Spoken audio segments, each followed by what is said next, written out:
Hello friend, बादल छाए हुए हैं। बारिश होने की पूरी संभावना बन रही है और यहाँ पर देखिए चिड़िया सब चुनमुन चुनमुन कर रही हैं।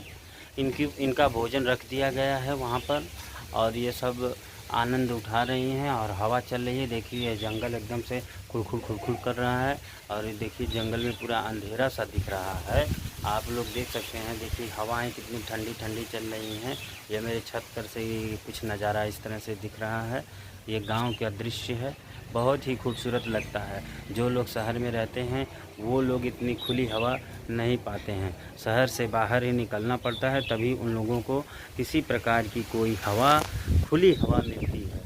ये हवा एसी की हवा से बहुत ही अच्छी होती है। प्रकृति की जो ओरिजिनल हवा है, इसी में देखिए चिड़िया मोर पक्षी, ये सब छोटी छोटी जो चिड़िया होती हैं ये सब इसी जंगल में रहती हैं और इसी में बोलती रहती हैं। देखिए हमेशा बोलती हैं, देखिए इनकी आवाज़ आप लोगों को सुनाई दे रही होंगी। तो पेड़ को बचाइए और जंगल को बचे रहने दीजिए ताकि इन परिंदों का भी जीवन बसा रहे और ये लोग भी अपना घर बार बना के रखें, अपना परिवार बना के रखें, क्योंकि सबका परिवार होता है। उसी तरह से चिड़िया हों, पक्षी हों, जो भी होते हैं उनका परिवार होता है।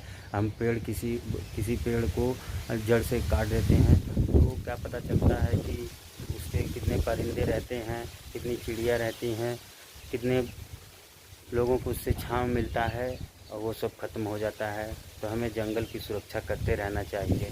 चलिए आप लोगों को दिखाते हैं कि कितना घना जंगल है। देखिए कितनी घना एकदम जंगल है। ये इसके अंदर आप लोग जा नहीं पाएंगे, इतना घना जंगल है। चलिए आप लोगों से मिलते हैं किसी और ब्लॉग में। तब तक के लिए जय हिंद दोस्तों।